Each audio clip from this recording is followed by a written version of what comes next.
10ാം ക്ലാസ്സിൽ എന്നെക്കുറിച്ച് പഠിക്കുമെന്ന് അന്ന് തമാശയ്ക്ക് സുഹൃത്തുക്കളോട് ഞാൻ പറഞ്ഞിരുന്നു. ഇന്ന് കോളേജിലെ പുസ്തകത്തിലുണ്ട് എന്റെ പാട്ടെന്ന് പറയുകയാണ് റാപ്പർ വേടൻ.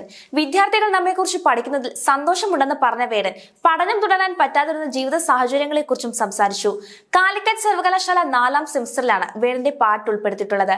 പണ്ട് ഞാൻ എന്റെ സുഹൃത്തുക്കളോട് പറയും, നിങ്ങൾ കണ്ടോ, ഞാൻ മരിച്ചു കഴിഞ്ഞിട്ടാണെങ്കിലും ഒരു ദിവസം എന്നെക്കുറിച്ച് 10ാം ക്ലാസ്സിലെങ്കിലും പഠിക്കുമെന്ന്. ഞാൻ വെറുതെ തമാശയ്ക്ക് പറഞ്ഞതാണെന്ന് എന്റെ ഒരു സുഹൃത്താണ് ഇക്കാര്യം എന്നോടിപ്പോൾ പറയുന്നത്. ഞാൻ ആരോടും ഒന്നും പറഞ്ഞിട്ടില്ല, എന്നാൽ എനിക്കിതിൽ അതിയായ സന്തോഷമായി. നമ്മളെക്കുറിച്ച് വിദ്യാർത്ഥികൾ പഠിക്കുക എന്നതിൽ വളരെ സന്തോഷമുണ്ട്. ഞാൻ 10 വരെ കൃത്യമായി സ്കൂളിൽ പോയി പഠിച്ചു, എന്നാൽ ജീവിത സാഹചര്യങ്ങൾ കൊണ്ട് അത് തുടരാൻ കഴിഞ്ഞില്ല. അതുപോലെ തന്നെ വേടൻ എന്ന പേര് വന്നതിനെ കുറിച്ചും അദ്ദേഹം സംസാരിച്ചു. എനിക്ക് വളരെ ചെറുപ്പത്തിൽ മുതൽ വേടൻ എന്ന പേരുണ്ട്. സ്ലിംഗ് ഷോട്ട് ഉപയോഗിക്കുക, മീൻ പിടിക്കുക തുടങ്ങിയ കാര്യങ്ങളിൽ ഞാൻ വളരെ സ്കിൽഡ് ആണ്. അങ്ങനെ കൂട്ടുകാർ സ്നേഹത്തോടെ വിളിക്കാൻ തുടങ്ങിയ പേരാണിത്. സ്കൂൾ കാലത്ത് എന്റെ യഥാർത്ഥ പേര് ആർക്കും അറിയുമായിരുന്നില്ല. എല്ലാവരും വിളിച്ച് സ്കൂളുകൾ മുഴുവൻ വേടൻ എന്നായിരുന്നു വിളിച്ചിരുന്നത് എന്നും വേടൻ പറയുന്നുണ്ട്.